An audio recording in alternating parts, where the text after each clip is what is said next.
Bonjour Nano. Salut.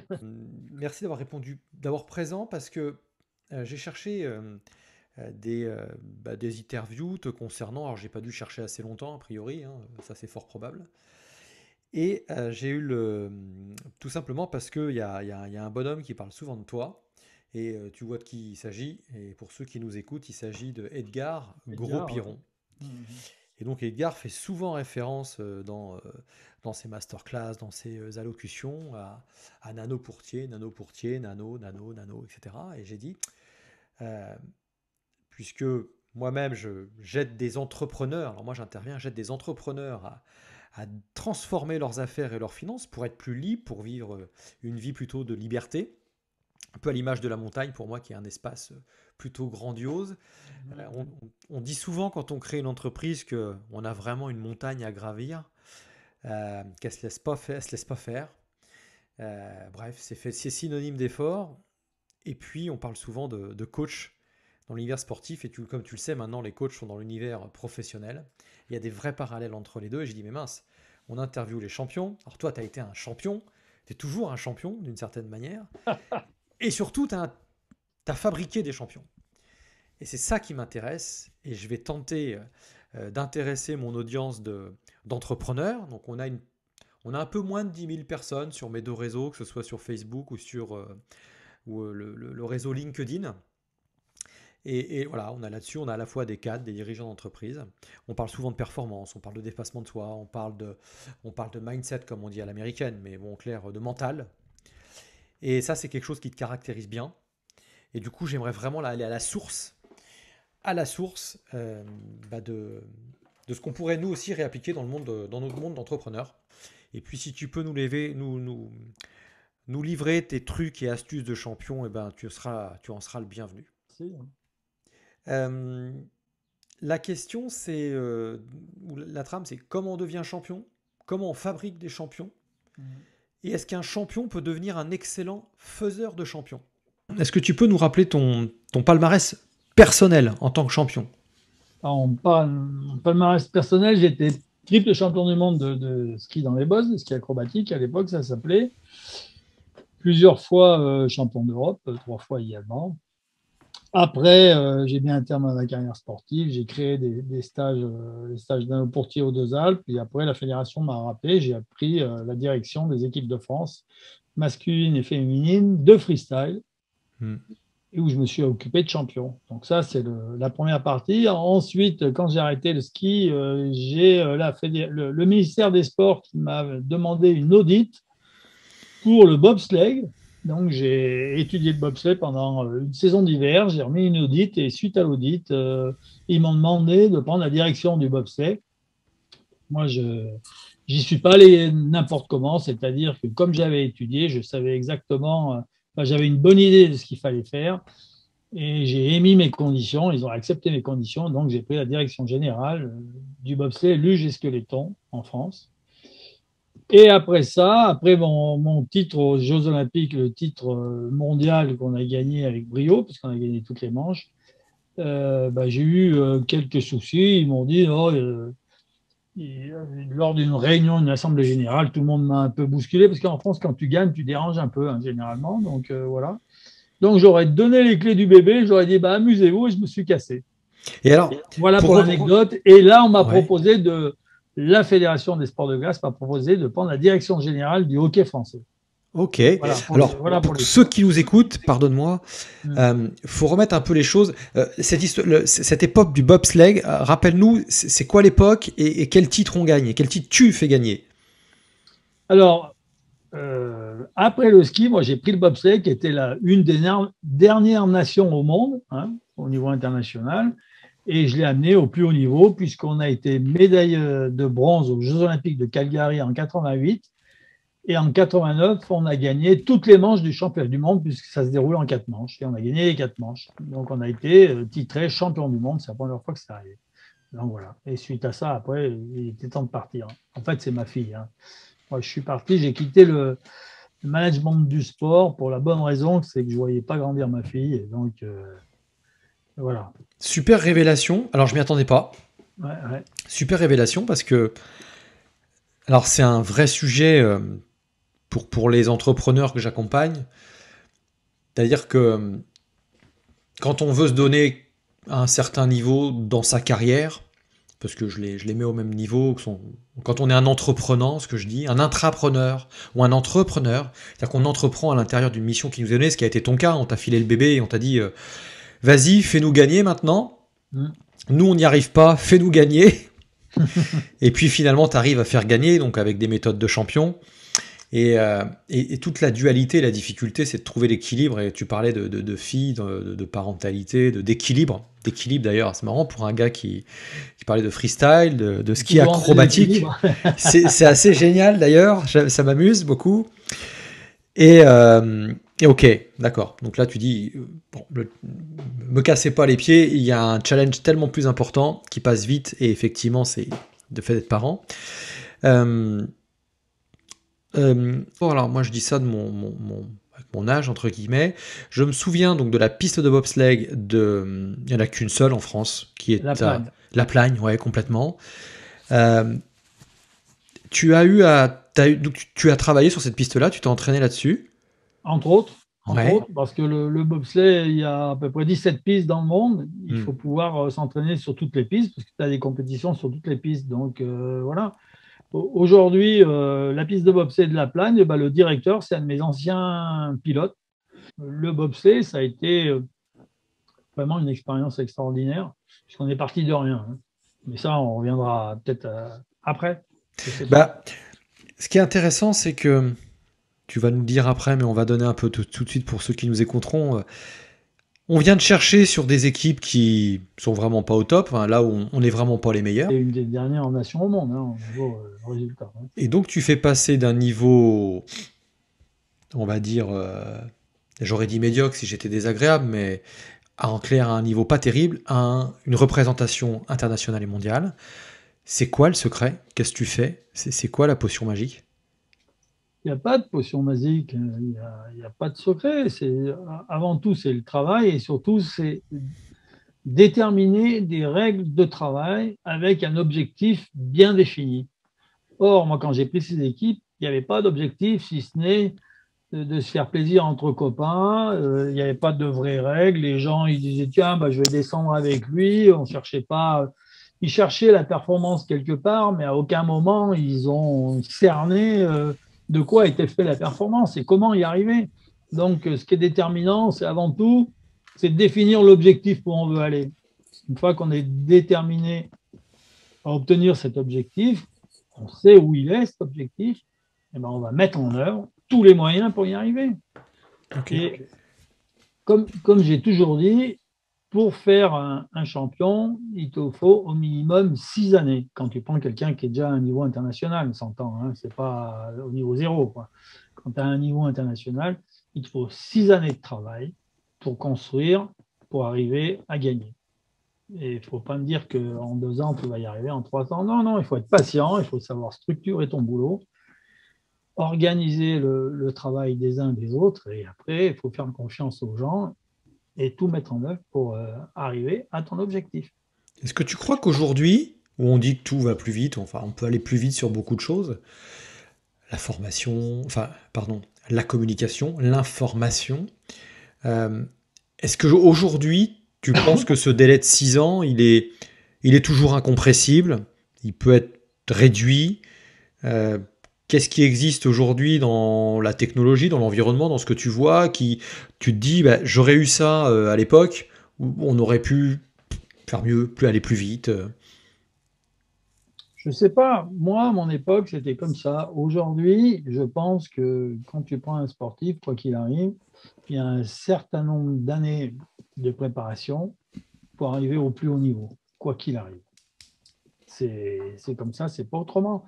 Et aujourd'hui, peut-être qu'avec les nouveaux moyens que l'on a, informatiques, etc., on arrive plus à décrypter un certain nombre de gestes techniques, Mhm. on a plus de réponses le plus souvent sur beaucoup de choses. Peut-être qu'on arrive à gagner 6 mois, un an, mais je reste persuadé que tu ne peux pas, du jour au lendemain, arriver à un résultat au top. Ce n'est pas possible. Il y a des étapes sur lesquels, si tu en loupes une, eh ben, tu te casses la gueule. C'est comme louper une marche, quoi. Ok. Puisqu'on parle de... Il y a des choses dont on parle, irrité de ton univers, hein, du sport.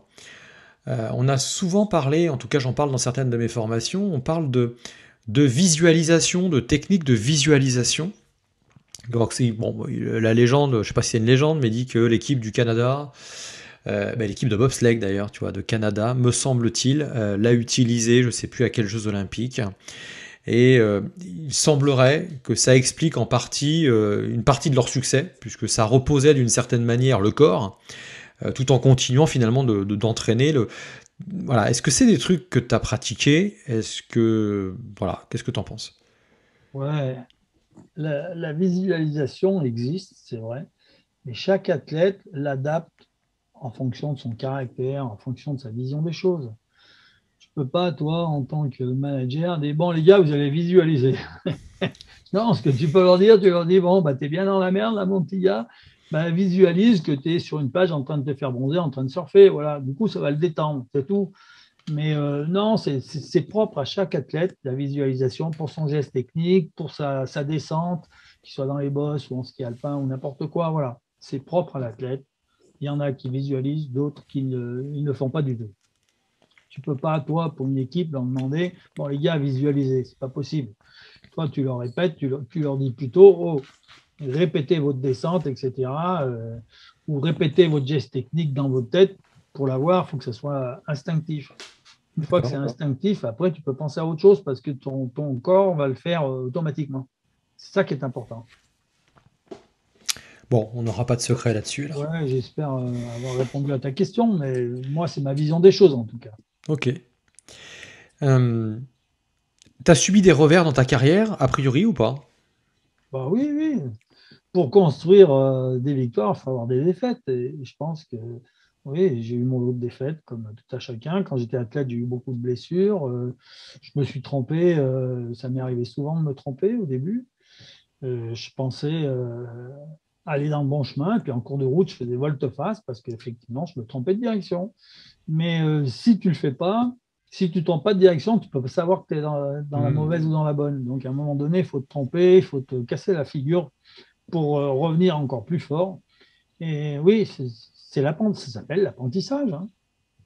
Est-ce que tu as souvenir d'un d'un revers, comme on dit, ou d'une blessure, ou d'un mais qui finalement à la réflexion te dit, bah, comme tu le dis, hein, il faut savoir tomber pour ou se tromper de chemin pour prendre la mesure de ce qui vous est arrivé, pour prendre le bon. Tomber fait partie de l'apprentissage. Est-ce que tu te souviens particulièrement d'une pseudo-erreur, mais qui en réalité était une opportunité? C'est vraiment à l'image de ce qui se passe aujourd'hui, dans l'univers, dans ce qui se passe vraiment aujourd'hui, là, des opportunités avec des entreprises qui sont contraintes de prendre de nouvelles directions, de fermer, de je ne sais quoi, mais qui au final vont permettre de dire, ouais, bah en fait ça a été une opportunité. Est-ce que toi, dans ton univers, dans le sport, dans ta carrière, tu as un souvenir qui te revient comme ça, spontanément à l'esprit? Pas spontanément, non, mais moi, j'ai toujours considéré, quand je travaillais, de prendre en compte toutes les situations et que le hasard n'existait pas dans le sport. Le Mhm. hasard n'existe pas. Donc, c'est à toi de créer le hasard tous les jours de ta vie d'entraîneur, de ta vie de manager, de manière à habituer tes mecs, tes athlètes, ton équipe, etc., à se trouver dans des conditions difficiles. Et ça, moi, j'ai essayé de le reproduire le plus souvent possible.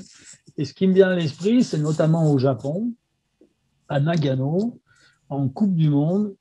Il y avait Edgar, il y avait tous les jeunes. On a fait 1, 2, 3. On a trusté les 3 premières places de la Coupe du Monde. Bah, pourquoi? C'est parce qu'à l'entraînement, on était quasiment les seuls. Ils faisaient un temps de chien. Il pleuvait, il neigeait. Les gars, ils traînaient tous, ils tiraient tous la patte. Ils voulaient tous rentrer à l'hôtel au chaud. Je leur dis non, non, on est là pour s'entraîner parce que le jour où on aura des conditions dantesques, il faut qu'on sache skier dans des mauvaises conditions. Et j'ai toujours entraîné mes gars dans des conditions météo en orientation à la blessure. Hein. Je ne leur demandais pas d'aller à fond non plus, mais de manière à les habituer. Et ce qui s'est passé, c'est qu'après, bah, encore une fois, l'histoire m'a donné raison, puisque la Coupe du Monde s'est déroulée dans des conditions dégueulasses. Tous les ricains, tous les mecs qui étaient vraiment au top niveau, qui étaient nos adversaires directs, ben, ils n'ont pas gazé du tout parce qu'ils n'avaient pas l'habitude de skier dans ces mauvaises conditions. Ils venaient pas à l'entraînement quand ils étaient pourris. Et les miens, ben, ils se sont dit, c'est du régal, on a l'habitude, donc on sait faire. Et donc, ils avaient une confiance en eux et ils ont skié tout naturellement et ils ont gagné. On a fait 1, 2 et 3. Il y avait 3 drapeaux français sur le podium. C'est ça qui Bravo. est important. Tu Ok. vois. Et je regarde, tes meilleurs champions, qu'est-ce qu'ils sont devenus après? Ah, écoute, moi, je me suis toujours efforcé. Comme je dis, je ne suis pas là pour faire. Enfin, je suis là pour faire gagner les gens, bien entendu, mais ce qui est important, c'est que eux réussissent ce qu'ils ont décidé de faire. Alors, pour certains, ils veulent être chefs d'entreprise. Pour d'autres, un petit job tranquille leur va bien. C'est chacun voit la mesure devant sa porte. Hein. Et moi, je trouve que mes gars, ils ont tous réussi parce qu'ils ont fait des choix. Et dans leurs choix, ils ont réussi. Si je prends Edgar, il a fait son choix et il réussit. Hein, il est tout à fait brillant. Si je prends un gars comme Eric Labourex, qui est un vrai chef d'entreprise, qui est un vrai tueur, lui, il m'a toujours amusé, ce garçon parce qu'il était déterminé dans tout. Il n'était pas doué, mais par contre, il avait une force de travail aussi bien à l'entraînement que pendant les compétitions, bah, qui lui donnait une confiance en lui et n'importe quoi, il s'engageait dessus. Et ça, ça m'a toujours fasciné. Aujourd'hui, il a vraiment très bien réussi dans le business. Donc, il aime bien les emmerdements. Quand tu fais du business, c'est les emmerdements. Hein, tu dors mal la nuit, tu maigris, etc. Et il réussit dans son truc. Et ça, c'est fantastique. Et j'en ai plein. J'ai Raphaël Monod qui réussit aussi. Elle a lancé des cosmétiques. Ben, Raphaël a toujours été la tête dans les étoiles, très proche de la nature. C'est exactement, je la retrouve comme elle était quand elle était ado, hein, parce que moi j'ai eu, ils étaient ados. Hein, D'accord. j'ai eu la chance de pouvoir les former, hein, tous ces jeunes. Et je retrouve tous les jeunes tels qu'ils étaient, mais maintenant ce sont des adultes. Ok. Raphaël Monod. Tu m'as dit Eric Labourex. Et Eric Labourex, ouais. Ok. Ah, ouais. Et bon, j'irai voir ce que font ces gars là. C'est intéressant. C'est intéressant ce que tu as dit. Parce que c'est vrai. C'est sans doute, je sais pas si pour les sportifs c'est pareil, mais j'ai entendu souvent, alors c'était un dirigeant d'entreprise, je sais plus lequel, qui disait, de toute façon, diriger une entreprise, c'est régler des emmerdes, pour faire simple. Hein. Il l'a dit avec ses mots, c'était ça, Oui, mais oui. c'était, en fait, c'était gérer, c'était régler des problèmes. Mm, mm. C'est trouver des problèmes et régler des problèmes. Et effectivement, s'il n'y a pas de problème, on peut s'ennuyer, mais c'est intéressant ce que tu dis, c'est s'entraîner dans le brouillard, réussir à avancer dans le brouillard ou dans les mauvaises conditions. Effectivement, le jour où il y a du beau temps, on est au top, évidemment. Eh ben oui. À ton avis, quelle est la psychologie d'un champion par rapport à un individu lambda? C'est-à-dire que tu as connu différents champions qui sont arrivés au top niveau. Tu m'as dit que tu prends des gars qui ont déjà un bon niveau, c'est pas des et tu en fais en 6 ans des purs athlètes. Puis il y en a d'autres qui sont restés dans l'ombre. Euh, à quoi t'attribues la différence entre un champion qui passe le cap, qui va au top niveau, et un qui reste peut-être à un niveau moins connu? Moi, je suis également un sportif. J'ai pas forcément, j'ai des titres, mais je suis pas brillant en compète et j'ai pas cherché à en faire nécessairement d'ailleurs. Euh, quelle différence tu fais entre la psychologie d'un champion versus un individu lambda? Ah, déjà au départ, tu as des champions, enfin, tu as le lambda qui a des qualités athlétiques, des qualités mentales qui sont différentes et qui sont peut-être plus déterminantes, avec beaucoup plus de talent. Et puis, tu as l'autre aussi qui n'a pas forcément de vrais rêves. Si tu veux, Hmm. la force, moi je crois que la force de quelqu'un, c'est quelqu'un qui, à un moment donné dans sa vie, a rêvé un truc et il se dit, putain, mais c'est là-bas que je vais aller, moi. Et c'est comme ça qu'il va construire sa vie. Et en fonction de ce rêve-là, alors, t'en as pour certains, c'est être le numéro un mondial, hein, mais t'en as pour d'autres, être dans les 10 meilleurs mondiaux, c'est leur rêve. Et il y a des places pour tout le monde. Hein. Moi, en équipe nationale, j'avais des mecs, je les qualifiais parce que je savais que c'était un bon quatrième place ou un bon sixième place. Si je devais le qualifier pour faire dans la place des 3 premiers, je ne le prenais pas. C'est parce que voilà, tu t'aperçois par rapport aux qualités morales, mentales, physiques de tes gars et par rapport à l'événement où tu vas le sélectionner, tu sais que ce mec-là, il va se classer dans le top 10, que l'autre, il est là pour jouer la gagne. Et l'autre, eh ben, oui, c'est entre 5 et 10, il va se placer, tu vois. Et c'est comme ça, quand tu manages des gens, tu dois les placer. Moi, j'ai une anecdote en, en bobsleigh et en hockey. Souvent, il y a des mecs qu'on mettait non pas parce qu'ils étaient bons tirants, mais parce qu'ils étaient bons passeurs et ils donnaient toujours, par exemple, un palais au bon endroit, au bon moment, dans n'importe quelle condition, au mec qui devait tirer dans les cages. Mais cette même personne, si tu lui demandais de tirer dans les cages, il en était incapable parce qu'il s'affolait, parce qu'il sentait qu'il n'avait pas les capacités. Mais par contre, si tu lui mettais la mission de passer le palais dans n'importe quelle condition, ce mec-là, il te mettait le palais sur ta crosse sans aucun problème, même s'il avait 3 attaquants qui lui sautaient dessus. Ok. C'est ça qui est fantastique, c'est identifier les personnes par rapport à leurs capacités et les mettre dans des positions où ils peuvent être formidablement forts. Je retiens deux trucs.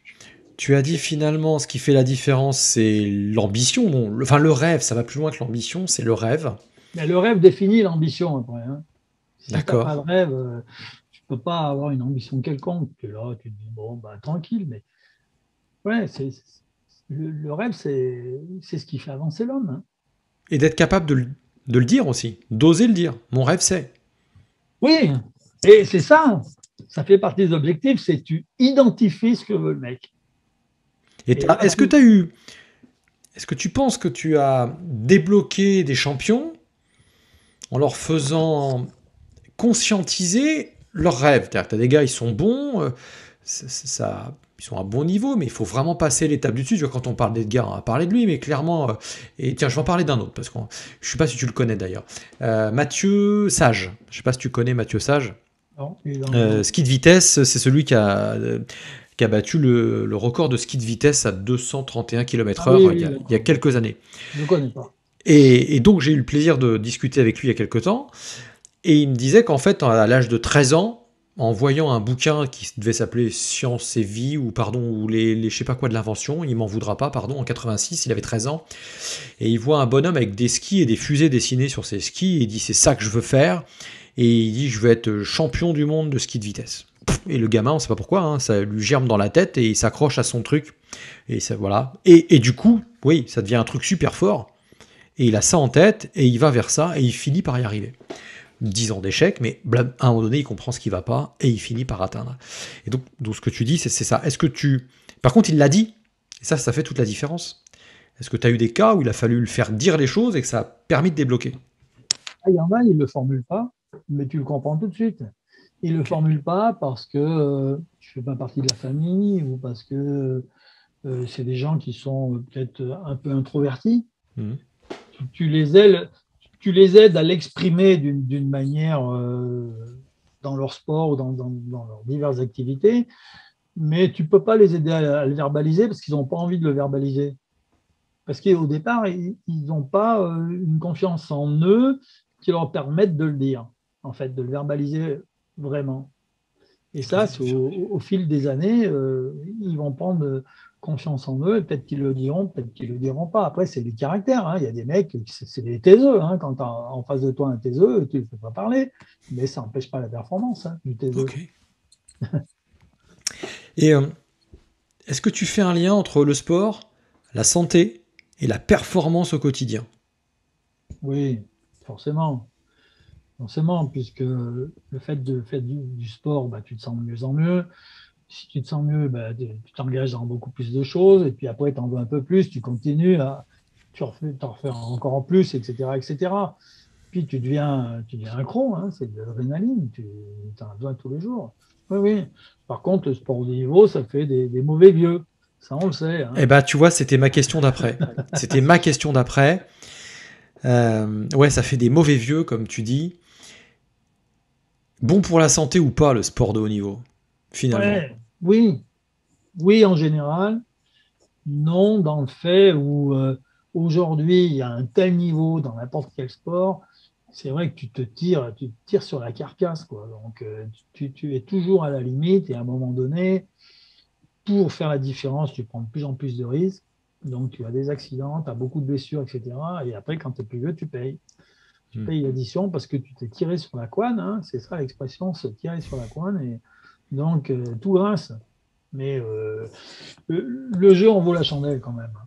Quoi qu'on dise. Et alors, question, et puis, presque provocante. T'as eu des accidents, tu dis. T'as beaucoup de pièces de rechange aujourd'hui ou pas sur toi, concrètement? Ouais, concrètement, j'en ai pas mal. Ouais. Ouais, ouais. Ouais. Tu, il y a quoi, il y a quoi d'origine? Il n'y a plus grand-chose. Je, Tu c'est- vois, aujourd'hui, j'ai repoussé notre rendez-vous parce qu'on avait rendez-vous le matin à 10h. J'ai repoussé parce que justement, j'allais chez le Toubib parce que j'ai un problème de genou, j'arrive plus à marcher. Là. Tu vois, ok. voilà. C'est, la voiture commence à vieillir. Hein. Mais Donc, c'est quand même pas si mal parce que on discute avec certains. Bon, je vois des gens plus jeunes, sportifs, tout juste sportifs éventuellement, mais qui sont obligés on change des ligaments pour un rien et on a même des prothèses de hanche assez jeunes. Est-ce que au-delà du mental, pour être champion, au-delà du fait d'avoir un rêve, est-ce que oui, bien sûr, il y a une espèce de condition génétique qui fait que bah, tu pourras devenir champion ou pas. Est-ce que tu crois que vraiment il y a aussi une condition génétique ou pas vraiment quoi? non, non, je pense pas. Il y a dans le sport en général, on peut voir tous les gabarits. Alors après, par rapport au sport que tu choisis, c'est vrai que tu es avantagé en fonction de ton gabarit. C'est sûr que si tu es, prenons un skieur alpin, aujourd'hui, moi j'ai vu l'évolution par rapport à ma période, et aujourd'hui, bah, c'est tous des beaux bébés, quoi. C'est des solides. Hmm. Dans certains sports, on voit l'évolution des gabarits. Donc ça, c'est normal, puisqu'on arrive à des limites où effectivement, bah, les gabarits les plus costauds, c'est eux qui vont le plus loin, le plus vite, etc. Donc ça, Ok. c'est ça la limite. Mais autrement, non, je pense pas. Tout le monde a les mêmes chances, et après, bah, il y en a dans le berceau, la fée s'est penchée et a distribué un peu plus de talent qu'un autre, puis voilà. Mais encore une fois, avec l'entraînement, on arrive à forcer ses talents et à réussir. Hein. J'ai les écouteurs qui tombent. On t'entend. Euh, Pourquoi avoir choisi le ski acrobatique de ton côté? Ben T'aurais moi, pu faire de la flûte, t'aurais pu faire, je sais pas, autre chose, de la danse classique. Pourquoi le non, ski non, acrobatique? j'étais skieur alpin, hein. J'étais un vrai skieur alpin. Moi. D'accord. Et puis à un moment donné, le ski acrobatique est arrivé en Europe et il y avait Henri Autier qui était vraiment le pionnier, hein, et qui m'a fait envie, qui m'a donné envie de faire ce sport. Ça correspondait plus à mon caractère d'aller un peu jouer sur tous les terrains, de sauter en faisant des sauts périlleux, etc. Et voilà. Et c'est ça qui m'a donné envie de le faire. Du coup, j'ai pris ma petite valise et je suis parti aux États-Unis faire la Coupe du Monde. Voilà, tout simplement. Ok. On est en quelle année là, quand tu nous dis tout ça là? Oula, là, c'est 78, 79, t'étais pas Ouais, né, non, mais... toi. Si, j'étais né. Attends, s'il Ah te ouais. plaît. J'étais né, j'étais pas vieux, mais j'étais né. Ok, 78, 79. Euh, C'était ton rêve, ça?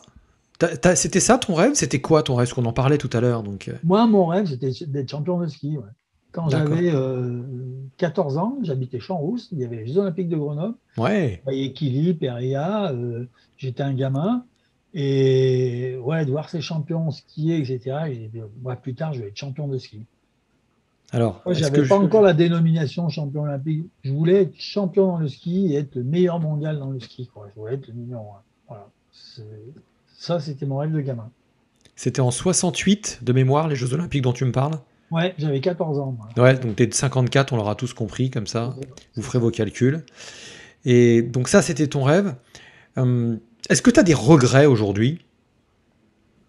Non, pas- des regrets, tu peux toujours en avoir. Mon seul regret, c'est j'aurais bien aimé à 20 ans avoir l'expérience que j'ai aujourd'hui. Tu vois. Ah, voilà, ça, c'est un vrai regret. Ouais, Mais ouais, bon, c'est ok. pareil pour tout le monde, hein, c'est le tarif, comme on dit. Mais non, non, non, j'ai fait des choix. Bah, des fois, on s'est trompé, mais bon, je me dis, ça fait partie de la vie, c'est comme ça. Hein. Non, non, j'ai toujours eu l'habitude de regarder loin devant, moi, jamais derrière. Est-ce que tu as l'impression d'avoir fait des sacrifices dans ta carrière? Ouais, j'étais obligé d'en faire. À un moment donné, tu choisis un métier où tu parcours le monde. Donc, où moi, ma seule raison dans mon travail, c'était la performance. C'est-à-dire qu'il y a des jeunes qui me faisaient confiance et qui avaient un rêve à mener et ils me faisaient une confiance aveugle. Donc, moi, en retour, je devais être à 100% pour eux pour remplir la mission pour laquelle j'avais signé en bas, c'est-à-dire mettre toutes les chances pour faire réussir ces jeunes dans ce qu'ils avaient choisi, qui était aussi bien le ski, le bobsleigh ou le hockey. Donc voilà. Donc ma priorité, c'était mon équipe nationale, les entraînements, les déplacements, etc. Pendant 6 mois, je rentrais pas chez moi. C'est ce qui m'a fait arrêter quand j'ai vu un jour, je rentrais du hockey et ma fille avait peur de moi, elle ne me reconnaissait pas, elle ne m'aurait jamais. Donc j'ai dit là, il est temps d'arrêter et de passer à autre chose. Donc Ok. voilà. Elle avait quel âge à l'époque? Oh, elle était petite, elle devait avoir 4 ans, 5 ans. Ok. Ok. Mais par Donc, contre, tu as eu d'une certaine manière, j'ai envie de dire ce courage, presque, peut-être, je sais pas, ce courage en tout cas de décider alors d'arrêter ou de réorganiser. Ça s'est matérialisé comment? T'as arrêté ah quelque bah, chose? oui, Ça fait. j'ai arrêté mon job, hein. C'est un job pour lequel où tu parcours le monde, tu as quand même une vie assez fantastique, hein. Et du jour au lendemain, tu deviens un sédentaire, hein, tu t'arrêtes. Et bon, je savais pourquoi je m'arrêtais. Ouais. Donc, j'ai fait les sacrifices qui correspondent. Puis voilà. C'est heureusement qu'il y a des contraintes et des sacrifices, c'est ce qui te fait apprécier les bons moments. S'il n'y avait pas ça, on s'ennuierait, hein. Et alors, t'as fait quoi quand t'as arrêté? Alors moi, quand j'ai arrêté, j'ai commencé à m'occuper de stages. Stage de ski au Dosa. Non, ça c'est après. Non, c'est avant. Quand j'ai arrêté le vol, parce que j'ai fait plein de choses, j'ai monté, oui, oui, c'est ça. J'ai monté une société de marchand de biens avec mon épouse. D'accord. On achète des biens, on les revend. Après, j'ai bossé, je faisais des interventions de conseil pour des entreprises ou pour des boîtes. Et après, j'ai continué à faire ça. J'ai travaillé aussi pour une commune, la commune de La Tronche exactement, comme directeur des services techniques. Là, c'était du management pur, donc j'habitais à 20 km, donc c'était pratique, hein. Donc là, c'était une expérience difficile parce que c'était dur, hein. Et après, j'ai arrêté. On a monté un commerce avec ma femme. D'accord. Donc j'ai tenu ce commerce pendant 10 ans, puis maintenant je suis à la retraite, quoi. Voilà. Mais je Ok. continue à faire un petit peu d'immobilier parce que ça, c'est notre passion à tous les deux. C'est votre marotte, ça. Ouais, c'est D'accord. notre marque. Ça, c'est Ouais. super c'est assez amusant d'ailleurs parce que une de mes activités, effectivement, c'est que j'accompagne des primo-investisseurs et D'accord. donc, effectivement, c'est quelque chose qui m'amuse aussi, dans une certaine mesure. Et alors, je disais ça, le rêve, etc. Qu'est-ce que tu as suivi comme formation? Parce que je vais m'arrêter sur un truc. Tu as dit, ouais, c'était dur. Quand tu étais directeur des services techniques, Ouais, donc là, tu encadrais des équipes. ouais, ouais. C'était dur pourquoi? Bah, c'était dur parce que je connaissais pas du tout ce qui est réglementation, etc. Donc il fallait que je m'informe constamment. Et en face de toi, tu as des gens qui découvrent un peu la nature humaine, là, hein. D'accord. Là, Donc, ce qui est là, plus dur, c'est la psychologie humaine, on est d'accord? C'est pas tant la technique au final. oui, oui, bah tu rencontres des gens tordus, hein. On est d'accord. Il faut le dire, hein, ils ont tous les vices, hein. Et ils D'accord. ont tous les avantages, mais tous les vices aussi. Donc, c'est spécial. Bon, heureusement, j'ai rencontré des mecs fantastiques aussi, Ouais. hein. Il y a heureusement la balance, mais c'est vrai qu'au niveau réglementaire, je ne connaissais pas tout. Donc, en tant que directeur de service technique, quand tu ne connais pas toutes les règles, c'est compliqué des fois, hein. Donner des ordres et prendre des décisions, c'est pas simple, mais bon, voilà, il fallait le faire, j'ai fait. Alors justement, ça me fait te poser la question de la formation, de l'évolution des connaissances. Parce que la performance t'intéresse, on a tendance à dire que ça passe forcément par de la connaissance, par de l'apprentissage, par de la répétition. Tu as dû aller aux États-Unis, tu as fait le tour du monde. Euh, Qu'est-ce que tu as suivi comme formation spécifique pour pouvoir monter en compétence dans toute ta carrière? Aucune. Moi, je me suis construit tout seul, mais si tu veux, je me suis toujours. D'abord, j'ai toujours été très curieux. Mhm. Donc, à mon époque, Internet, ça n'existait pas trop encore, hein, c'était le début, donc on n'avait pas Internet. Aujourd'hui, c'est beaucoup plus facile pour s'informer. Donc, je m'informais, je lisais pas des bouquins entiers, parce que pour lire un bouquin entier, il faut avoir du temps. Moi, je n'avais pas le temps, hein.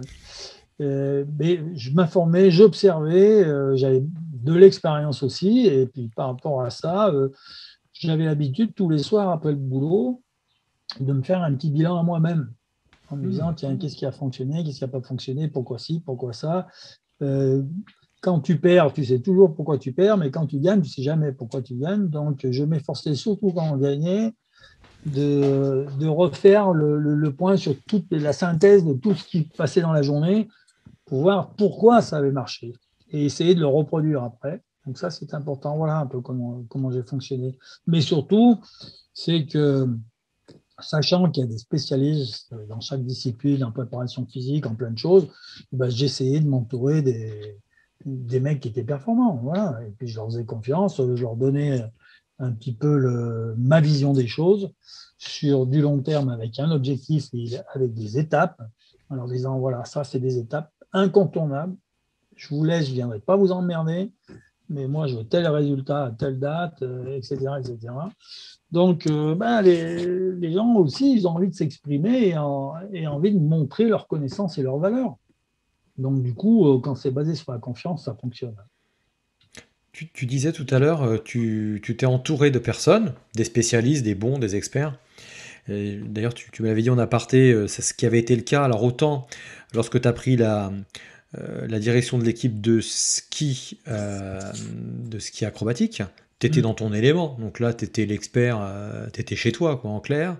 Puis quand tu es allé sur la Fédération des sports de glace, là, c'était un peu différent parce que tu étais pour le coup, sur le plan technique, c'était plus forcément ton domaine. Donc tu t'as su t'entourer pardon, et d'obtenir d'excellents résultats. C'est ce qu'on dit hein, dans tout l'univers du coaching. On va chercher des gens qui ont de l'expérience, qui sont au-dessus de toi, etc. Et on parle aussi souvent de mentors. Est-ce que tu as eu des mentors, euh, des gens qui t'ont guidé, que tu les aies connus ou pas d'ailleurs, au final, mais qui t'ont quelque part guidé? Tu parlais de Peria, monsieur Peria, Philippe, Philippe, monsieur Autier, ou j'étais même. ouais. Et bon, Henri ça, Autier, ouais. Est-ce qu'il y a eu d'autres personnes qui t'ont aidé à. Tu vois, si je prends dans le basket, par exemple, j'entendais l'autre fois Tony Parker qui disait qu'il avait toujours eu comme devant lui Michael Jordan. C'est un truc qui l'a guidé depuis tout gamin. C'était un mentor pour lui. Bon, il se trouve qu'il l'a après, pour autant, rencontré. Mais toi également, est-ce qu'il y a eu des gens comme ça qui t'ont un peu ébloui et qui t'ont guidé, même notamment quand ça va mal? oui, moi, oui et non, c'était pas. Moi, en fait, j'étais déterminé sur des objectifs et rien ne pouvait me faire changer d'avis ou de chemin, etc. C'est qu'à un moment donné, je dis, mais pour aller là-bas, comment je vais faire? Je me posais et je déterminais toute une action à mettre en place pour y arriver. Et puis c'est en cours de route que tu t'aperçois que il y a plein de facteurs qui interviennent et tu te dis merde, là je suis en train de me tromper, il faut partir à droite, il faut aller à gauche, il faut tourner, faut. Et c'est comme ça par expérience où tu te dis oula, ne perdons pas de vue l'objectif, mais attention, est-ce que là c'est pertinent, est-ce que là ça l'est moins, etc. Et c'est comme ça que tu avances. Alors, comme je le disais, tu fais effectivement, des fois tu fais des faux pas, ou tu fais des fautes, ou tu fais machine arrière pour te rediriger dans notre truc, mais je pense que c'est comme ça, mais ça n'enlevait pas que j'ai toujours eu dans ma cible des gens comme Tilly, des gens comme les pilotes de F1, que j'ai trouvé ça fantastique, la maîtrise qu'ils ont de leurs gestes quand tu es à 300 km/h. Je veux dire, le mec, tu vois, il sait maîtriser tout ce qui arrive, quoi. Et voilà, c'est plutôt ça, moi, qui m'a guidé. Mais encore une fois, moi, j'étais ancré sur mon objectif en disant, est-ce que je mets bien tous les moyens disponibles pour faire avancer la machine? C'est ça qui est important.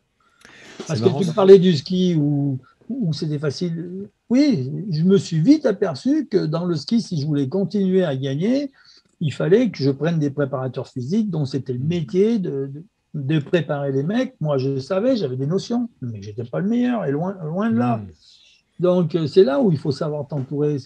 C'est-à-dire qu'à un moment donné, tu te dis, bah là, pour faire un bon skieur, il faut qu'il y ait de la préparation physique, il faut qu'il y ait de la préparation mentale, il faut qu'il y ait ci, il faut qu'il y ait ça. Et après, il y a aussi la technique de ski, il y a plein de choses. Donc, tu t'entoures des meilleurs, tu mets des objectifs avec des étapes. Ça, pour moi, c'est très important. Moi, comme j'ai dit à mon entraîneur italien, quand on a pris Bob, au bout de la première saison, je le fais venir et sur 30 quelques coureurs, j'en ai gardé que 6, je crois. Donc, quand je le convoque, l'Italien, il connaissait encore personne, il me dit, mais il n'y a que 6 athlètes dans cette équipe de France et tu veux que je gagne? Je lui dis, je ne t'ai pas demandé de gagner tout de suite. Je lui dis, je te donne rendez-vous dans 6 ans. Là, tu as 6 années pour construire. Et les athlètes, on va aller avec l'équipe magazine à l'époque, on avait convoqué plus de 200 personnes, on a sélectionné une trentaine. C'est comme ça que j'ai créé l'équipe de bobsleigh, avec bon, des pilotes qui existaient déjà, Bruno Majon, Pierre Allard, voilà. Tu as dit deux choses. Est-ce que, d'abord, j'ai deux questions. Est-ce que tu as eu toi-même un coach? Ça t'est Oui, oui, arrivé? Oui? Ok. oui, j'ai eu un coach fantastique, moi. Il s'appelait Jeannot Andina. Il y avait Jeannot Andina, Bernard Riplin. D'ailleurs, le pauvre Jeannot est décédé il y a quelques jours. Là, je suis allé à son enterrement. Mais pour nous, c'était Dieu le Père. Moi, quand j'étais gamin, c'était Dieu le Père. C'était fantastique. Les valeurs qu'il nous a transmises. Et quand je le voyais, j'ai même appris à skier à sa petite fille. Elle venait, j'emmenais faire du ski. Et pour moi, c'était un bonheur. Et c'est vrai que il nous a donné des valeurs qui sont essentielles, je pense. Et je garde un souvenir extraordinaire de ce monsieur, quoi. Est-ce que tu peux nous, justement, juste nous partager, quand tu parles de valeur, c'est important, une valeur qui te vient à l'esprit, une, deux, enfin, vas-y, c'est freestyle là-dessus. Ouais, bah, c'est l'honnêteté, avant toute chose. Je pense que la vraie valeur, c'est l'honnêteté avec soi-même et avec les autres. Et bah, la détermination, le courage, l'engagement, la prise de risque, il y a plein de choses. Mais ça, ouais, c'est fondamental. Ok. T'as dit plusieurs fois, et ça c'est une difficulté qu'on peut avoir, ah, j'entends dans ton discours une différence entre la détermination et l'obstination, puisque déterminer à aller vers un objectif, mais à se rendre compte qu'à un moment donné, on n'a peut-être pas employé la bonne stratégie, donc à faire machine arrière pour reprendre le bon chemin. Mm. Euh, qu'est-ce qui te permet de savoir quand tu es dans la détermination par rapport à l'obstination, parce que ça doit être arrivé, comment on fait pour se dire, oui, je suis déterminé, mais j'accepte de revoir ma stratégie. C'est quoi les indicateurs qui se permettent de se dire on fait fausse route? Au bout de combien de temps il faut qu'on arrête d'aller dans le mur, quoi, en clair? Bah, c'est quand tu reproduis plusieurs fois les mêmes fautes ou tu n'arrives pas à avoir les résultats que tu as escomptés. Donc tu te dis, merde, à un moment donné, c'est pas la faute de mon athlète, c'est bien moi qui suis en train de merder. C'est que je ne lui ai pas donné la bonne direction ou je n'ai pas mis les bons éléments en place pour qu'il puisse exprimer son talent. Donc tu te remets en question tout de suite.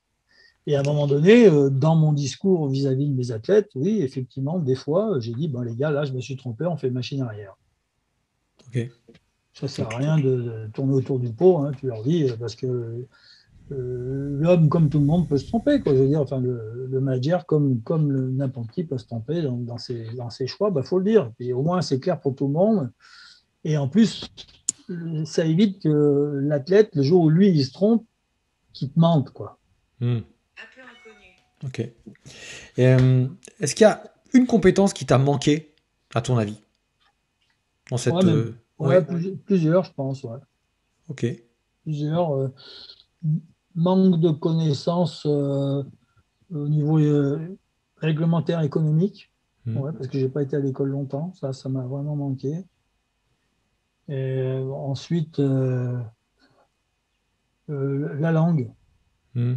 Ouais, je pense que je me serais moins embêté si j'avais mieux parlé anglais, ça c'est sûr. Ok. Ok. Ça t'a pas empêché de gagner, a priori, ou de faire gagner. Oui, oui, oui, mais quelque part, le chemin était plus long. Tu manageais des champions de langue qui n'étaient pas de langue française, hein, a priori. Donc vous parliez en anglais sur le principe, non? Non, non, ils parlaient français. Ok. Et, si, ça m'est arrivé de parler en anglais, mais non, non. Ok, Finalement, ok. ils étaient tous français, ils comprenaient tous la langue. Si on parle des champions, on dit la vie d'un champion, c'est fait de haut, de bas, évidemment, sur le plan des victoires et des défaites. Mais dans les finances personnelles aussi, ça c'est un sujet, c'est une de mes thématiques. Et qu'est-ce que tu en retires comme expérience, d'une manière générale, à la fois pour tes champions, pour toi? euh, Tu parlais d'immobilier, donc tu vois, vraiment, ça fait la passerelle. Il y a eu un moment donné, tu étais en équipe, tu avais t'avais un poste, un job, tu dis stop, j'arrête, je privilégie ma vie, on change de vie. Mais tout le monde n'est pas capable de faire ça, de le préparer notamment, donc ça implique d'avoir une certaine éducation financière ou une indépendance financière. Et qu'est-ce que tu as à nous dire à ce sujet?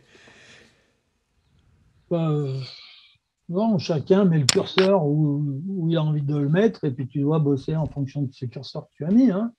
C'est comme ça, mais si tu veux gagner des ronds, on ne fait pas du ski acrobatique. Si tu veux prendre des dollars, tu vois, fais du foot. Là, tu en prendras plus, ou Ouais, du bien sûr. basket, ou tu vois. Quand je vois, bon, j'ai travaillé comme patron du hockey, j'ai rencontré des mecs fantastiques, hein, des pères de famille qui venaient pour simplement la couleur du maillot de l'équipe de France, hein, et qui gagnaient rien. Et voilà, dans le hockey, vraiment, c'est des mecs formidables, quoi. C'est un sport de contact, il y a un vrai engagement. Non, non, là, c'est chapeau, hein. Moi, j'ai toujours été admiratif de ces jeunes pères de famille Alors, qui gagnent quel rien. conseil tu te donnerais Mm. par rapport à ta propre expérience, puisque voilà, on connaît ensemble l'immobilier, marchand de biens, d'ailleurs, il y a des hauts, il y a des bas, c'est pas forcément que ce qu'on connaît, certains connaissent, et bon, il y a une certaine législation justement à connaître. Ça marche pas, mon truc, là. Hop. Ah, je suis en train de couper le téléphone. J'arrive pas à l'éteindre. C'est Charlie, les trois drôles de dames qui nous appellent. Ouais. Euh, Quel conseil tu donnerais? Effectivement, on va pas changer. On est passionné de ski ou d'une discipline qui est pas forcément. On le fait pas pour l'argent, d'ailleurs, vraisemblablement. On le fait parce qu'on a un rêve, on le fait parce qu'on a des compétences, on le fait parce qu'on a une mission. Puis bah, après, il se trouve qu'il faut quand même vivre au quotidien. Il faut penser à l'après carrière. Et qu'est-ce que tu retiens de ceux de l'éducation financière qu'il faut avoir pour vivre pendant sa vie de champion, vivre sa vie de champion et vivre après? Bah, c'est difficile, c'est simplement que à un moment donné, tu fais un choix par rapport au sport et par rapport à ce que tu as envie de faire, de réussir et à ton rêve de départ. Après, moi, je me suis efforcé vis-à-vis de mes athlètes les meilleurs de leur mettre dans les pattes un manager après, de manière à ce qu'ils aient aucun souci et que leur business soit géré par quelqu'un dont c'est le métier. D'accord. Hein, au même titre qu'on prenait un préparateur physique pour le physique, là, Ok. on prend de manière à bien structurer le jeune et qu'il puisse après faire des choix parce qu'il a toutes les cartes dans les mains. Ouais. Mais qui partent pas en vrille. D'accord. Il ne part pas en vrille, voilà, c'est ça. En Ok. fait, alors t'en as qui ont besoin de personne, hein. Hmm. Si je prends le cas de la Bourrex, un euro est un euro, il savait très bien où le mettre pour le faire fructifier, et surtout, il avait la force de travail fantastique derrière, et il savait qu'il ne lâcherait rien, quoi. Donc ces mecs-là, ils réussiront toujours, puis tu en as d'autres, c'était plus dans le plaisir, etc., mais ils ont réussi dans ce qu'ils avaient décidé de faire. C'est ça qui est important. La vraie réussite de l'athlète, quoi qu'il fasse, c'est de se dire, moi, je veux aller là, et c'est ça qui me plaît. Et c'est pas, ouais, l'argent, effectivement, si tu veux vraiment prendre du pognon, fais du Non, foot. non, on est d'accord. C'était plus de préparer justement, se Voilà. donner les conditions de pouvoir vivre sa passion, Mhm. ramener des titres, et puis à l'après, parce que comme tu dis, hormis en ski de vitesse tout droit, comme me disait Mathieu Sage, on peut faire ça plus longtemps, plus vieux, Mais mais c'est ça rapporte compliqué, rien. hein, c'est Ça rapporte compliqué rien. d'aller tout loin. Oui, voilà. Écoute, je vais changer complètement de sujet, mais on va rester dans les montagnes.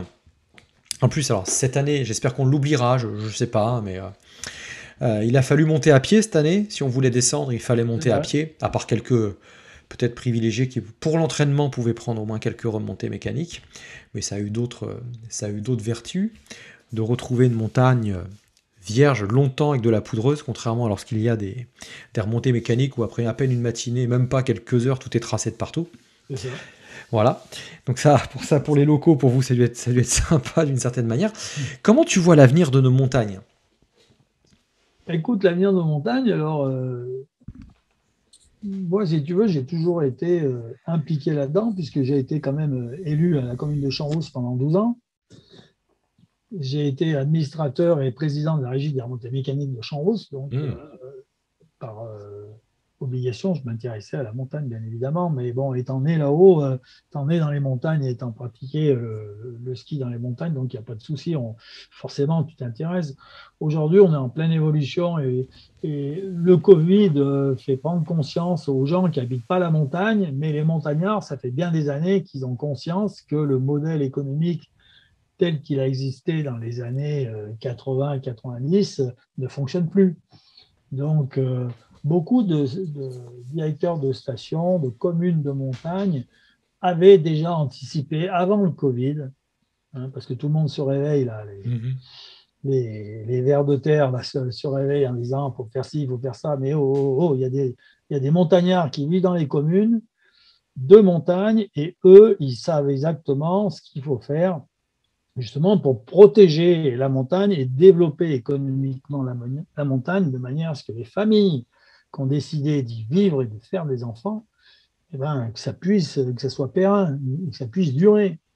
Et aujourd'hui, tu as les bien-pensants des villes qui nous regardent à la jumelle et qui veulent, les technocrates là, tu vois, qui veulent nous donner des leçons, mais oh, on n'a pas attendu après eux pour justement prendre conscience qu'il fallait protéger la montagne, la développer d'une manière qu'elle soit durable.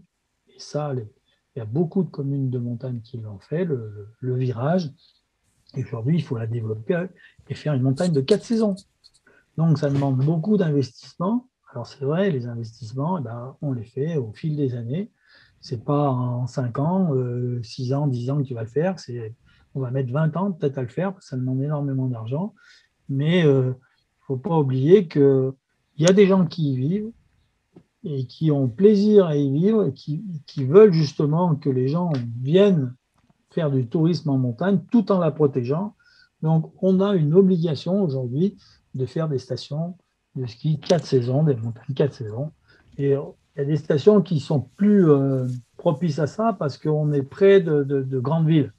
Mhm. Il y en a d'autres qui sont très éloignées, donc la réflexion n'est pas tout à fait la même. Mais celles qui sont près des grandes villes, si on prend l'exemple de Champs-Rousse, on est le terrain de jeu des Grenoblois, quoi. À un moment donné, les Grenoblois pensent que Champs-Rousse est à eux. Non, non, non, non. Champs-Rousse appartient aux gens de Champs-Rousse et on met en place un certain nombre de choses, c'est-à-dire c'est les impôts de 250 habitants qui font le jardin pour 10 000 ou 100 000 usagers. Donc ça demande du temps parce qu'on n'a pas les moyens d'une grande ville. Voilà. D'accord. Dans les Mais pratiques on, sportives, euh, tu vois quoi? oh, ben le ski restera toujours le ski. On voit le réchauffement climatique. On n'a jamais eu aussi froid que cette année, là, au printemps. Oui. Là. Ça va être le réchauffement climatique, ça. Non, je rigole avec ça, mais oui, il y a une évolution. Moi, quand j'étais gamin, on avait sur une année 12 mètres de neige. Maintenant, on est à les bonnes années à 6 mètres et les moins bonnes à 3 mètres, hein, Ouais. en chute sur une saison d'hiver. Donc, la météo évolue, il faut qu'on évolue avec. La glisse, je pense que ça restera le sport majeur dans le monde, hein, parce que c'est un sport à sensation, que tu glisses sur l'eau, que tu glisses sur la terre, que tu glisses sur la neige, peu importe. C'est vraiment un sport de sensation en 3 dimensions.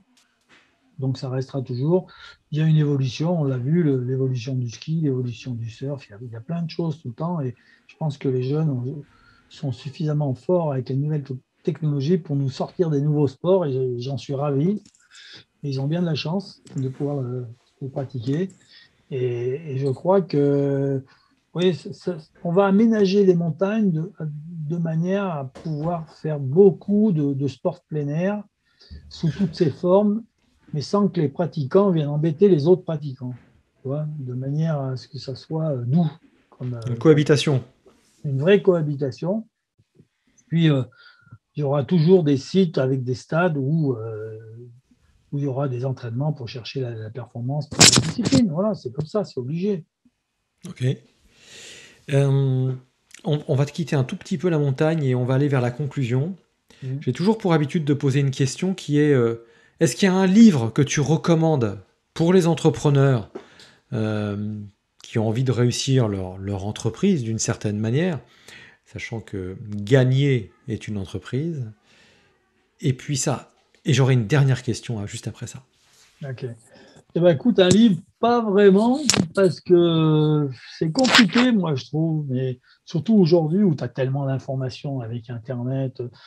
Moi, il y a une chose que je retiens, c'est qu'il faut être, un, curieux, deux, observateur, trois, zappeur. Il faut aller prendre ce qu'il y a de bon chez tout le monde, parce que tout le monde a des bonnes idées. Hein. Si tu as plusieurs ou tu es, le plus fort. Et si on doit retenir un livre, moi, j'en ai deux. J'en ai deux, je les ai mis de côté. Je te les donne dans l'ordre. Hein. Dis-moi. Le premier c'est celui d'Edgar, Bien sûr. parce que ça va te détendre la tête. Et Edgar, c'est un gamin fantastique. Et chaque fois que je relis son truc, j'apprends des choses. C'est ça qui est D'accord. fantastique. C'est que moi, j'ai appris beaucoup de choses à Edgar, mais Edgar, aujourd'hui, c'est lui qui m'en apprend. Parce qu'en tant que coach et manager, je me dis, merde, c'est comme ça qu'il a réagi par rapport au, aux méthodes ou aux ordres que je lui ai donnés. Je dis, c'est incroyable, j'aurais pas pensé qu'il réagisse comme ça parce que moi, je voyais d'une autre manière, mais voilà, tous les jours, j'apprends avec lui. Et l'autre, j'avais lu ça à l'époque, c'était John Whitmore, le guide du coaching. Il y a des Ouais. trucs intéressants. Ouais. Il y a des trucs Sir John intéressants, mais Whitmore, exactement. ouais, voilà, c'est pas mal. Ça, moi, c'était un livre de chouette. De temps en temps, je me faisais une page comme ça, mais voilà. Eh ben, C'est, c'est pas mal ça. moi, j'invite Donc, les gens à être curieux, aller voir à droite, à gauche, zapper, de noter. Des fois, on a des phrases chocs, il faut les noter dans son petit carnet. De temps en temps, après, quand on est dans les avions, par exemple, des heures, on pense à ça et on construit l'avenir de ces équipes comme ça. alors Donc voilà. justement, tu me parlais de petites phrases choc. Déjà, merci pour ce que tu as dit, les deux bouquins que tu as donnés. Et une citation qui te vient à l'esprit, préférée si possible, mais voilà, une citation pour ceux qui nous écouteront ou nous verront. On est trois. Moi. Alors vas-y, trois, moi je prends, on prend et nous prenons. J'ai, ouais, là, il n'y a pas d'ordre. Hein. C'est une citation d'Albert Einstein. C'est la valeur d'un homme tient dans sa capacité à donner et non dans sa capacité à recevoir. Voilà. C'est pour résumer le travail qui est fait quand tu es manager, quand tu es patron d'équipe, quand tu vois. D'accord. Voilà. Après, il y en a une autre que j'aime bien d'Einstein, c'est l'imagination est plus importante que le savoir. Et c'est vrai. C'est vrai parce que quand on voit tous les athlètes qui ont réussi, il y avait une forte imagination. Ok. Et ça, c'est bien. Et après, tu as Delman, je ne sais pas si tu connais, Ken Delman. Un leader sait ce qu'il faut faire et un manager sait seulement comment le faire. Voilà. C'est la D'accord. différence entre le leader et le manager. Le manager, lui, il sait comment le faire et l'autre, tu vois, l'autre, il sait ce qu'il faut faire. Voilà, tout simplement.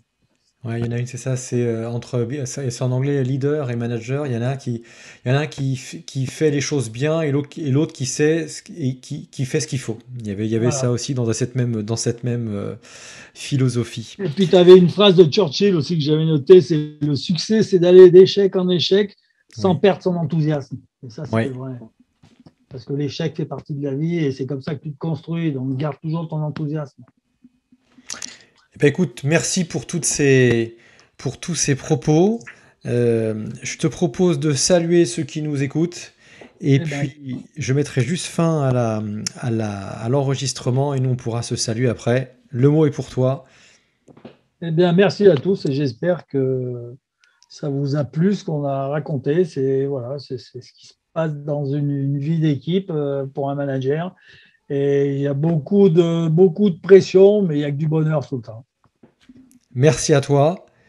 Et sur Ciao. ce, mais on se retrouve tous. Si vous voulez en savoir plus, s'il y a alors t'as plus de site, hein, t'as pas de site internet ou autre, mais si vous avez des questions, vous réagirez en commentaire, posez vos questions également. Si parmi les anciens champions de Nano, il y en a qui veulent s'exprimer, n'hésitez pas. S'il y a des anecdotes particulières à venir ajouter, avec grand plaisir. Et puis moi je leur dis souvent, soyez des rebelles audacieux, proactifs et entreprenants pour une vie plus libre, la vôtre. Et sur ce, je vous laisse à vos commentaires, à vous abonner à notre chaîne, là où vous nous verrez, que ce soit le podcast, que ce soit la chaîne YouTube ou le site sur lequel vous êtes. Je rends l'antenne. Hop,